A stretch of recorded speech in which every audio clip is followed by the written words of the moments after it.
Jesteśmy w Dalat, w takiej mieścińce górskiej na wysokości 1000 iluś tam metrów. Temperatura nieco spadła, teraz jest około 17 i będzie wysoko. Jeśli się uda, to może zaliczymy jakiś mały downhill nawet.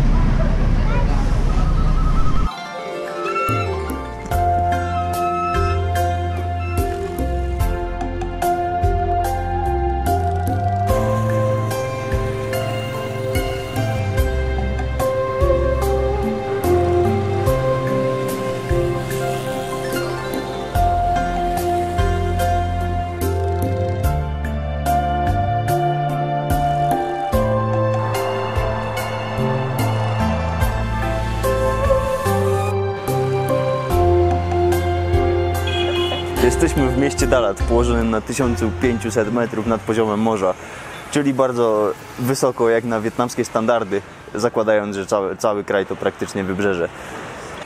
Pod koniec XIX wieku protegowani francuscy kolonizatorzy chcieli sobie założyć miejscówkę wypoczynkową.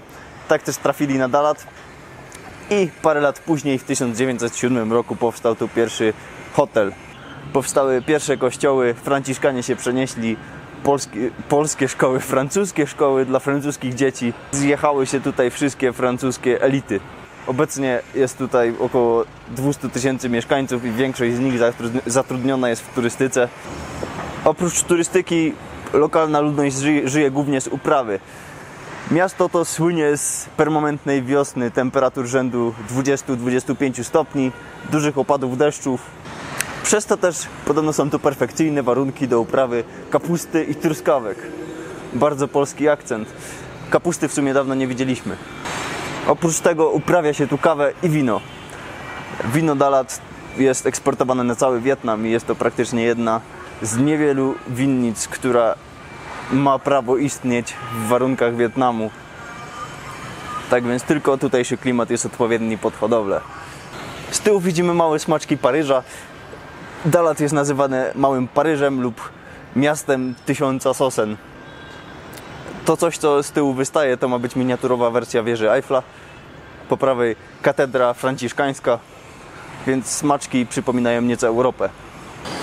Obecnie jest tutaj wielki miks architektoniczny. Francuzi zaczęli swoje, a Wietnamczycy dokończyli swoje. Tak więc zabudowy w stylu wczesno-dwudziestowiecznym francuskim przemieniły się na japońsko-chińsko-wietnamski miks wszelakich budowli z metalowymi dachami.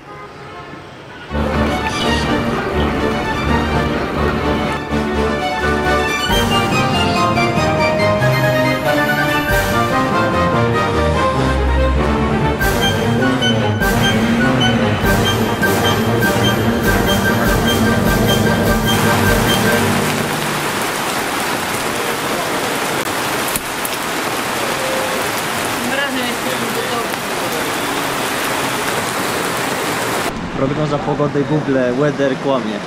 Miało nie padać, a pada. Proszę bardzo, wygląda mi na deszcz. I to duży deszcz. Czy pani się ze mną zgadza? Tak. To co? Chodzimy. No. Przypominamy, że jest pora sucha. Ała! Przyjebał mi z całej pary. Tu, w lewo. Porę deszczową od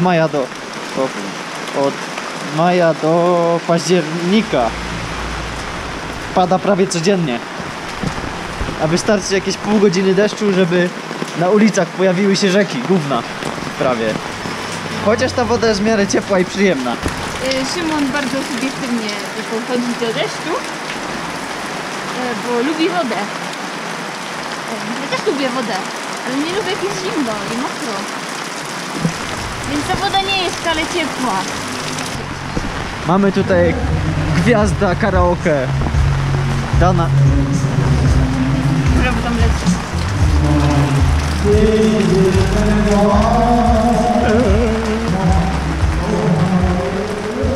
Prawdziwy gwiazdor. Największa zagadka gastronomiczna Wietnamu. Przepoliłem sobie ryj ostrym zasem i nie umiem do końca mówić. W każdym razie, jak wygląda duża miska ryżu? To jest na przykład mała miska ryżu na jedną osobę. Jeśli jedna osoba by zjadła tyle ryżu, to by dostała... Czego można dostać od ryżu? Zatwardzenia.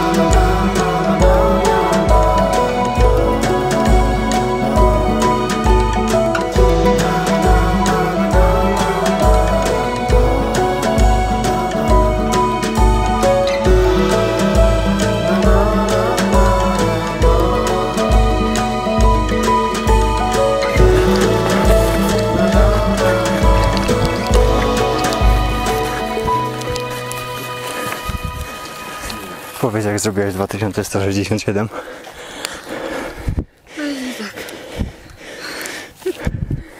Ciepło. W takiej tempie tracę tłuszcz, czy normalnie już sama skóra została. Nie? Ja też Te 6-opak w drodze. Za rok, może 2. Dotarliśmy na czubek świata. Prawie. Lokalnego, centralnego wietnamskiego świata. Na 2167. Widoczki są piękne, mamy trochę mało wody. Ale za godzinę z groszem będziemy na dole, jak się dobrze złoży. Nawet możemy ułaza złapać. Oj, kropla na mnie spadła. O, czyli jednak może będziemy mieli wodę.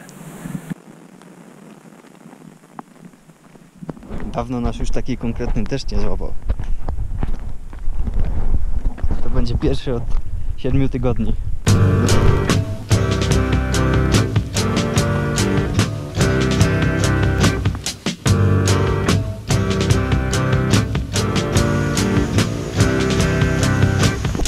Jest tak ciemno, przypominamy, że jest właściwie punkt południe. Tylko że jesteśmy w chmurze, która zabiera nam całe światło i zsyła ten wspaniały deszcz, który rozmacza nam ścieżki pod nogami. Czyli to jednak prawda, co pisali o pogodzie.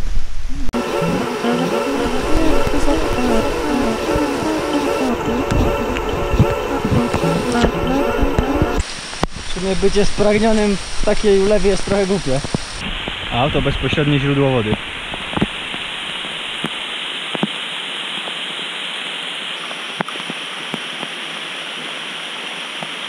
Podoba mi się. Mógłby jeszcze padać grad. Albo śnieg. Im gorzej, tym lepiej.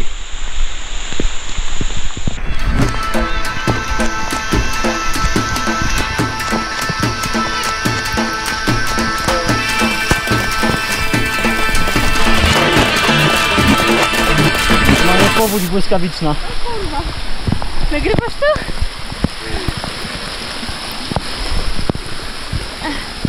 Niedobrze. Już niedaleko. Tego jak będę mówiła.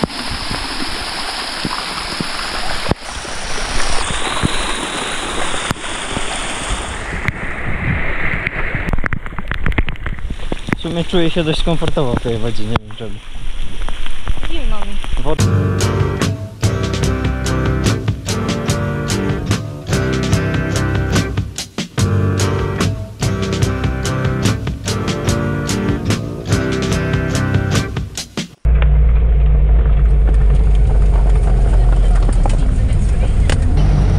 Oszczęściło się.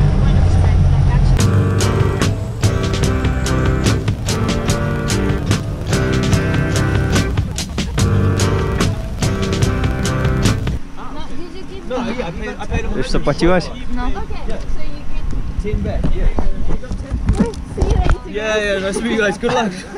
I to prawie nie pada tutaj. Ale ładne. Taka późniaczek. A gdzie te konie wszystkie? No, chyba w stajni. Zdałeś dupy deszczem. Nigdy nie jadę. A mieliśmy tyle zwiedzać. Znaczy jeszcze w sumie mamy duże szanse. Ale jakie stopy będą czyste. Opowiedz o tym, jak się czujesz. Jak bardzo uwielbiasz jeździć na rowerze.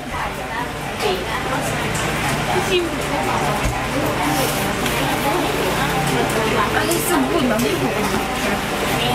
Całą energię zużyłaś. Wyciąga, nie? Tak. I tam nasz też złapał deszcz. Taki w pizdu deszcz. Taki wciul deszcz. O kurde. Fest.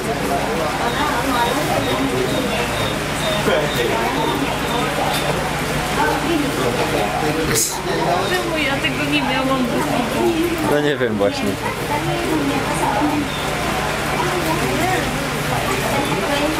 Miałam się różne z tym.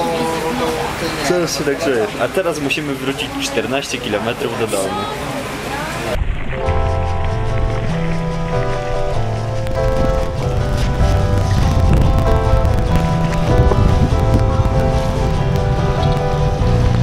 Zaraz się odmoczę chyba.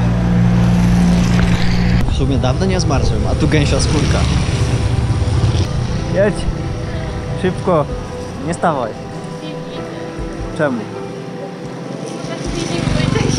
No to zaraz będzie podjazd, zaraz się rozgrzejesz.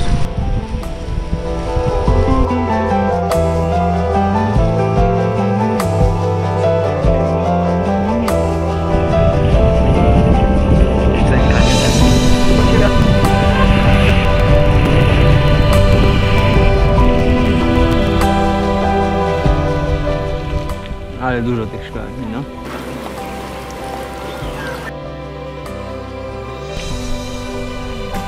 Ale normalnie zaraz wyschnie.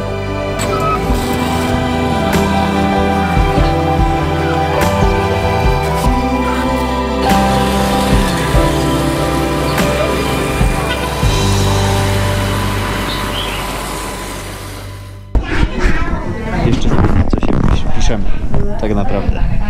Na pokaz wąglów przez ludzi, którzy są lokalną mniejszością już teraz chyba, ale są też oryginalnymi mieszkańcami okolic. Podobno są silni, a kobieta rządzi w domu. Domem. I tyle tylko wiemy. I będą walić w jakieś metalowe miski. Może będzie fajnie. Ale podchodzę dość sceptycznie, a Ada dość sceptycznie zasypia. Jutro jest dziwny plan, może się uda. A jeśli się uda, to będzie mistrzostwo, żeby przejechać 160 parę kilometrów.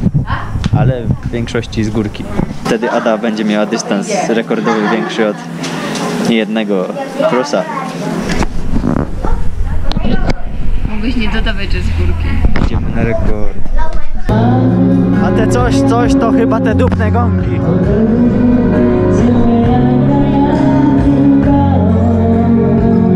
Najgorsze jest to, że fałszowanie w Wietnamie nie jest pojmowane jako fałszowanie.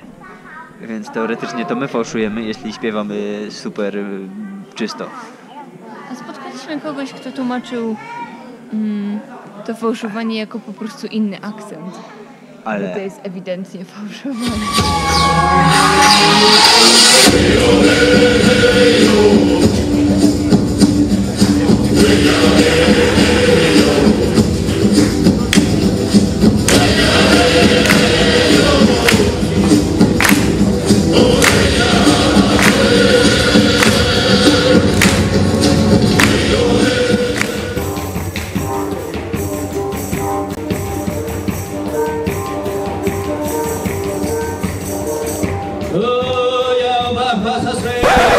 Samая лучшая мелодия на свете. Так, вот как это.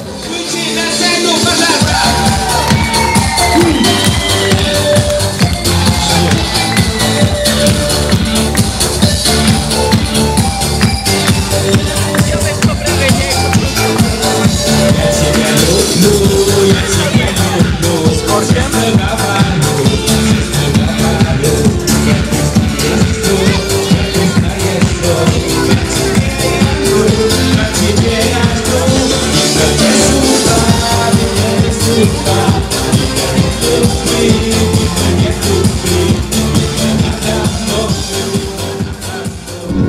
miały być lokalne tańce, a są lokalne ruski.